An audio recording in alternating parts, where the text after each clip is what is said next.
Anchor of the world.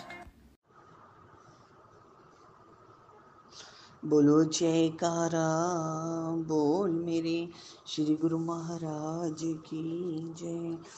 बोलो साचे दरबार की जय। बोलो श्री अनंतपुर वासी भगवान की जय। बोलो घट घट वासी भगवान की जय। जन्म जन्म भटकत रहो जय अवसर के हेत, सो अवसर तै पाइयो हर दम रहो सचेत। बोल मेरे सत्य गुरा की जय। बोल भई सब संतन की जय। खटका रहे न काल का जो गुरु हुए सहाय, चक्र 84 का कटे सुख में रहे समाए। बोल मेरे सत्य गुरा की जय। बोल भई सब संतन की जय। परमात्मा प्रेम ਦਾ ਅਲੌਕਿਕ ਸਾਗਰ ਹੈ। ਸੰਤ ਮਹਾਂਪੁਰਸ਼ ਫਰਮਾਨ ਕਰਦੇ ਨੇ ਕਿ ਇਸ ਸੰਸਾਰ 'ਚ ਆਤਮਾ ਕਿਸ ਤਰ੍ਹਾਂ ਆਈ ਔਰ ਕਿਸ ਤਰ੍ਹਾਂ ਇਸ ਨੂੰ ਮੁਕਤੀ ਮਿਲ ਸਕਦੀ ਹੈ। ਇਸ ਵਿਸ਼ਾਲ ਸਾਗਰ ਵਿੱਚ ਲੱਖਾਂ ਕਰੋੜਾਂ ਬੂੰਦਾਂ ਸੀ ਸਾਧ ਸੰਗਤ ਜੀ, ਜੋ ਗਹਿਰੀ ਨੀਂਦ ਦੇ ਵਿੱਚ ਸੋ ਰਹੀਆਂ ਸੀਗੀਆਂ, ਕਿਉਂਕਿ ਉਹ ਇਸ ਗੱਲ ਨੂੰ, ਉਸ ਆਤਮਾਵਾਂ ਨੂੰ ਇਸ ਗੱਲ ਦਾ ਅਨੁਮਾਨ ਹੀ ਨਹੀਂ ਸੀਗਾ ਕਿ ਪਰਮਾਤਮਾ ਕਿਤਨਾ ਆਕਰਸ਼ਕ ਔਰ ਪ੍ਰਕਾਸ਼ਵਾਨ ਹੈ।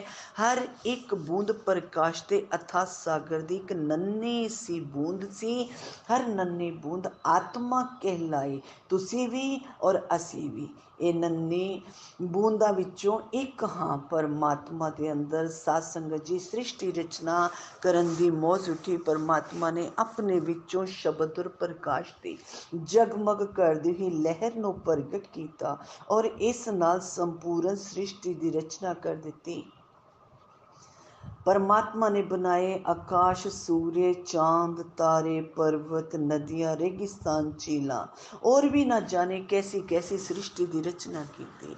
बहुत अद्भुत सृष्टि, सुंदर सृष्टि बना के इसका आनंद लैन दे लई साध संगत जी सृष्टि परमात्मा ने बना दी, पर इसका आनंद लैन दे लई कोई प्राणी नहीं सी। इसलिए परमात्मा ने एक नाटक रचन का फैसला किया। उसने अपनी आत्मावां नूं इस सृष्टि दे नाटक का पात्र बना दिता। पात्र बनाने का और खुद सृष्टि दे रंग मंच ते निर्देशक बन गए।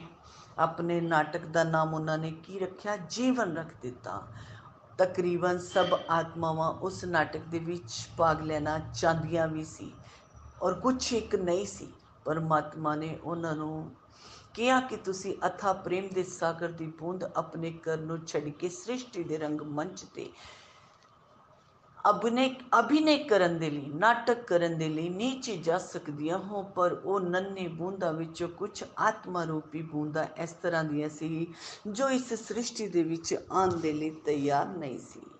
वो अपने मालिक दे घर छड्डन नूं बिल्कुल तैयार नहीं सी और वो आत्मावां अपने मालिक दे नाल मालिक दे घर दे विच रहना चाहदियां सी। पर परमात्मा ने ਉਹਨਾਂ ਨੂੰ ਕਿਹਾ ਕਿ ਜੋ ਤੁਸੀਂ ਵੀ ਮੇਰੇ ਇਸ ਨਾਟਕ ਦੇ ਵਿੱਚ ਪਾਤਰ ਬਣਨ ਦਾ ਆਨੰਦ ਲਵੋ। ਪਰ ਪਰਮਾਤਮਾ ਨੇ ਹਰ ਆਤਮਾ ਤੇ ਜੋ ਉਹਦੇ ਨਾਲ ਰਹਿਣਾ ਚਾਹੁੰਦੇ ਸੀ ਸਾਧ ਸੰਗਤ ਜੀ ਉਹਨਾਂ ਤੇ ਮੋਹਰ ਲਗਾ ਦਿੱਤੀ।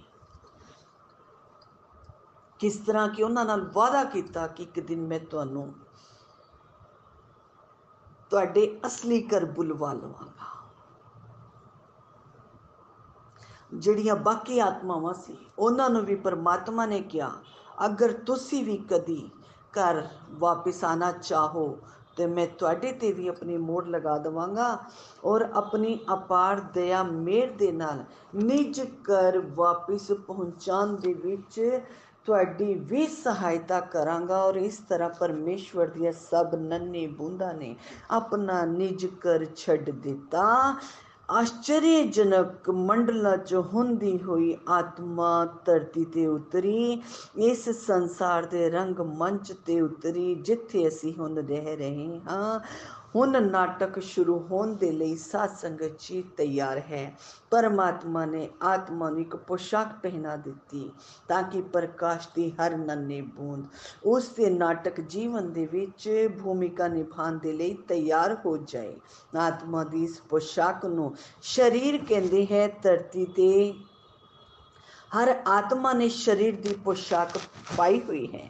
ਆਤਮਾ ਜਿਤਨੇ ਸਮੇਂ ਦੇ ਲਈ ਇੱਕ ਸਰੀਰ ਧਾਰਨ ਕਰਦੀ ਹੈ ਔਰ ਜੀਵਨ ਦੇ ਨਾਟਕ ਦੇ ਵਿੱਚ ਨਿਰਧਾਰਿਤ ਭੂਮਿਕਾ ਨਿਭਾਉਂਦੀ ਹੈ, ਉਸ ਨੂੰ ਇੱਕ ਜਨਮ ਕਹਿੰਦੇ ਹੈ। ਕੁਝ ਆਤਮਾਵਾਂ ਨੂੰ ਸਾਧ ਸੰਗਤ ਜੀ ਪੇੜ ਪੌਦਿਆਂ ਦੇ ਸਰੀਰ ਦਿੱਤੇ ਗਏ, ਕੁਝ ਨੂੰ ਕੀੜੇ ਮਕੌੜਿਆਂ ਦੇ ਸਰੀਰ ਦਿੱਤੇ ਗਏ, ਸੱਪ ਬਿੱਛੂ ਦੇ ਸਰੀਰ ਦਿੱਤੇ ਗਏ। ਕੁਝ ਆਤਮਾਵਾਂ ਨੂੰ ਪਰਮੇਸ਼ਵਰ ਨੇ ਪਕਸ਼ੀਆਂ ਦੇ ਸਰੀਰ ਦਿੱਤੇ, ਕੁਝ ਨੂੰ ਪਸ਼ੂਆਂ ਦੇ ਸਰੀਰ ਦਿੱਤੇ, ਕੁਝ ਆਤਮਾਵਾਂ ਨੂੰ ਸਾਧ ਸੰਗਤ ਜੀ ਉਸ ਨੂੰ ਸਭ ਤੋਂ ਅਦਭੁਤ ਦਾਤ ਮਿਲੀ, ਉਹ ਹੈ ਮਨੁੱਖ ਸਰੀਰ। ਮਨੁੱਖ ਸਰੀਰ ਦੀ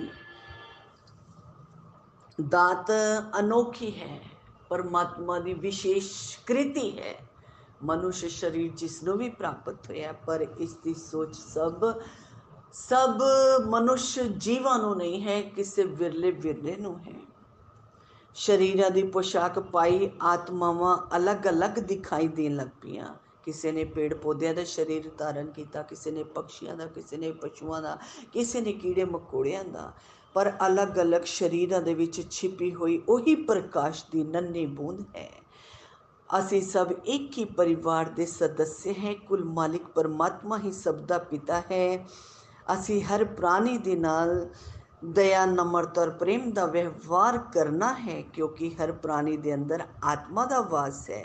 ਸੰਸਾਰ 'ਚ ਜੋ ਵੀ ਜੀਵ ਸਾਨੂੰ ਦਿਖਾਈ ਦਿੰਦੇ ਹੈ, ਉਹਨਾਂ ਨੂੰ 5 ਸ਼੍ਰੇਣੀਆਂ ਦੇ ਵਿੱਚ ਸਾਧ ਸੰਗਤ ਜੀ ਵੰਡਿਆ ਗਿਆ। ਅਸੀਂ ਮਨੁੱਖ ਸਰੀਰ ਹੈ, ਇਹ ਸਭ ਤੋਂ ਉੱਪਰੀ ਡੰਡੇ ਤੇ ਹਾਂ, ਕਿਉਂਕਿ ਅਸੀਂ ਸਮਝ ਸਕਦੇ ਹਾਂ, ਅਸੀਂ ਸੋਚ ਸਕਦੇ ਹਾਂ। ਪਰਮਾਤਮਾ ਨੇ ਸਾਨੂੰ ਬੁੱਧੀ ਦਿੱਤੀ ਹੈ। ਅਸੀਂ ਇਹ ਵੀ ਜਾਣ ਸਕਦੇ ਹਾਂ ਕਿ ਅਸੀਂ ਸਰੀਰ ਨਹੀਂ, ਅਸੀਂ ਆਤਮਾ ਹਾਂ, ਔਰ ਸਾਡੇ ਕੋਲ ਬੁੱਧੀ ਵੀ ਹੈ। ਪ੍ਰਕਾਸ਼ ਦੇ ਮਹਾਸਾਗਰ ਦੀ ਬੂੰਦ ਹੈ ਮਨੁੱਖ। ਮਨੁੱਖ ਦੇ ਸਭ ਤੋਂ ਉੱਪਰ ਹੋਣ ਦਾ ਇਹੀ ਕਾਰਨ ਹੈ। ਪਸ਼ੂ ਮਨੁੱਖ ਤੋਂ ਨੀਚੇ ਹੈ, ਉਹ ਸਮਝ ਨਹੀਂ ਸਕਦੇ ਕਿ ਉਹ ਆਤਮਾ ਹੈ। ਪਕਸ਼ੀ ਤੀਸਰੇ ਡੰਡੇ ਤੇ ਹੈ, ਉਹ ਉੜ ਸਕਦੇ ਹੈ, ਪਰ ਬੁੱਧੀ ਦਾ ਵਿਕਾਸ ਉਹਨਾਂ ਕੋਲ ਵੀ ਨਹੀਂ ਹੈ। ਮਛਲੀਆਂ, ਸੱਪ, ਬਿੱਛੂ, ਕੀੜੇ ਮਕੌੜੇ ਇਹ ਦੂਸਰੇ ਡੰਡੇ ਤੇ ਹੈ, ਪਰ ਇਹਨਾਂ ਕੋਲ ਵੀ ਬੁੱਧੀ ਨਹੀਂ ਹੈ। ਪੇੜ ਪੌਦੇ ਸਭ ਤੋਂ ਨੀਚੇ ਹੈ, ਨਾ ਉਹ ਸੋਚ ਸਕਦੇ ਹੈ, ਨਾ ਆਪਣੀ ਜਗ੍ਹਾ ਤੋਂ ਹਿਲ ਸਕਦੇ ਹੈ। ਇਹ ਆਤਮਾ ਹੀ ਹੈ ਜੋ ਸਰੀਰ ਨੂੰ ਜੀਵਿਤ ਰੱਖਦੀ ਹੈ ਔਰ ਉਸ ਨੂੰ ਭੱਜਣ ਦੌੜਨ ਦੀ, ਖਾਣ ਪੀਣ ਦੀ, ਤੈਰਨ ਦੇ ਯੋਗ ਬਣਾਉਂਦੀਆਂ ਹੈ। ਜਦ ਨਾਟਕ ਦੇ ਵਿੱਚ ਆਤਮਾ ਦੀ ਭੂਮਿਕਾ ਸਮਾਪਤ ਹੋ ਜਾਂਦੀ ਹੈ ਤਾਂ ਇਸ ਸਰੀਰ ਦੀ ਪੋਸ਼ਾਕ ਉਤਾਰ ਦਿੰਦੀ ਹੈ, तो शरीर की मृत्यु हो जाती है और निर्जीव हो जाता है। और निर्जीव शरीर ना साह ले सकता है, ना हिल डुल सकता है, पर आत्मा कभी मरदी नहीं। संत सतगुरु देव महाराज जी कहते हैं आत्मा परमात्मा की बूंद है, इसलिए तुसी सदा जीवित रहंदे हो। जब आत्मा शरीर की पोशाक उतार दिंदी है तो वो कित्थे जाती है, वो नए शरीर दे विच गमनशील है, जिंदगी नवी शुरू हो जाती है।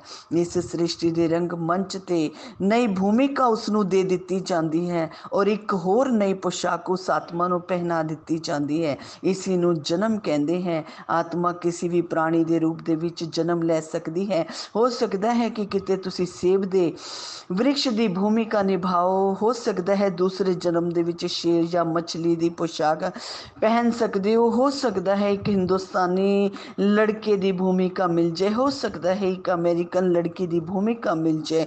परमेश्वर है देख के खुश हुंदा है कि हर आत्मा जीवन के नाटक दे विच उसकी दिती हुई भूमिका नू खुशी खुशी दे नाल स्वीकार करती है। जीवन एक नाटक है, एक विशाल चक्कर है और आत्मा अभिनय कर रही है। ये आत्मावां इस चक्कर दे विच घुमदियां रहिंदियां हैं, एक शरीर तो दूसरे शरीर दे विच चली जाती है, एक पोशाक उतार कर दूसरी पोशाक पहन लीती जाती है। इस तरह वो अपने लखा करोड़ा जन्मां दे विच अलग अलग भूमिका निभांदी है। परमात्मा ने अपना नाटक इस ढंग दे नाल रचिया कि एकदम असल लगे और इसलिए उसकी आत्मावां सी बिल्कुल भुल जांदियां हैं कि वो केवल अभिनय कर रही हैं और नाटक कर रही हैं। और कदी कदी जीवन दे विच जो कट चुकिया है या कटन वाला है उस दे बारे दे विच उसनूं चिंता हुंदी है, पर जो हुंदा है उस दे बारे दे विच परमात्मा चिंता नहीं करता, क्योंकि वो जानता है कि वो निर्देशक है, वो कि जीवन एक नाटक है। परमात्मा अपनी आत्मावां नूं सुंदर ढंग दे नाल नाटक खेलदे देख कर खुश हुंदा है, इसलिए उस दे खेल दा आनंद वो आत्मावां माणदियां है। नाटक दे विच जो कुछ भी तुहाडे नाल हो रहा है, संत महापुरुष फरमान कर रहे ने कि खुश रहो, निर्देशक दे प्रति तुसी आभारी रहो। जद कदी दुख दे विच या कठोर दृश्य आ जावे तो याद रखो तुसी केवल एक भूमिका निभा रहे हो, असल दे विच तुसी आत्मा हो। इसलिए उदास नहीं होना, दुखी नहीं होना। उस दी शक्ति, उसका प्रेम सब कुछ तुहाडे अंदर है। परमात्मा दे नाल गल्लां करो, उसका प्रकाश अपने अंदर अनुभव करो, महसूस करो। इस तरह महसूस करो कि वो मालिक तुहाडे नाल प्रेम करता है और तुहानू नाटक दे विच अपनी भूमिका अच्छी तरह निभाने दे लई बहुत साहस हिम्मत दे रहा है, पूर्ण निभाने दे लई जरूरत अनुसार शक्ति दे रहा है। इसी नूं परमात्मा दा विश्वास कहंदे हां। अगर तुसी सदा उस मालिक नूं याद रखोगे, उहदे ते विश्वास रखोगे तो अपने अंदर खुशी महसूस करोगे, चाहे जीवन दे नाटक दे विच कुछ भी हुंदा रहे। जदों परमात्मा जो चाहता है कि कोई आत्मा अपने घर वापिस आ जावे तो साध संगत जी जिस आत्मा दे अंदर ये तड़फ उठ जाती है कि हुण मैं परमात्मा नूं मिलना है, उस दे नाल मिल के एकाकार होना है। कोई आत्मा अपने घर वापिस आ जावे तो उसके अंदर गहरे अकेलेपन दी भावना मालिक जगा दिंदा है और उसनूं इस तरह लगता है जिस तरह उहदा कुछ रूह दा कुछ गवाच गया होवे। ये परमात्मा दा आत्मा नूं निज कर दी याद दिलान दा निराला ढंग है कि उसका असली घर इस संसार दे विच नहीं बल्कि प्रकाश दे सागर दे विच है जिथों वो आई है। मनुष्य शरीर नूं इतना महत्वपूर्ण इसलिए मन्निया जाता है क्योंकि केवल इसी शरीर दे विच आत्मा परमात्मा दे नाटक नूं सदा दे लई छड़ के अपने घर लौट सकती है। परमात्मा ने हर मनुष्य दे अंदर एक अदृश्य और गुप्त द्वार रखा हुआ है। ये द्वार एक गुप्त मार्ग दे वल खुलता है जिस ते चल के आत्मा अनेक रूहानी मंडल च हुंदी हुई प्रकाश के सागर परमात्मा तक पहुँच सकती है। और ठीक उस तरह ही जिस तरह की परमात्मा ने शुरू दे विच वादा किया सीगा कि जदों तैनूं अपने घर दे विच पहुँचना होवे, मालिक दी याद आई ते तेरे लिए मैं इंतजाम कर दांगा। दया प्रेम दे नाल परिपूर्ण अपनी ही शक्ति नूं संसार दे विच भेजदा मालिक ताकि वो मोहर लगी आत्मावां नूं ढूंढ के निज कर वापिस ले आवे। इस परम शक्ति नूं संत सतगुरु कहंदे है। सतगुरु ने साडे तुहाडे वर्गा ही मनुष्य शरीर धारण कीता हुंदा है, पर सतगुरु असल दे विच प्रकाश दे सागर हुंदे है। जीवन दे नाटक दे विच मोहर लगी आत्मावां नूं चुन के घर वापिस ले जाण दे लई ही इस संसार दे विच आंदे है। ये आत्मावां सतगुरु दी और इस तरह खिंचियां चलियां आंदियां है सतगुरु दे चरनां दे विच। साध संगत जी जिस तरह मधुमक्खियां शहद दे वल दौड़दियां हैं, सतगुरु सानू साडे असली घर दे बारे दसदे ने और साडे अंदर परमात्मा दा प्यार भर दिंदे हैं।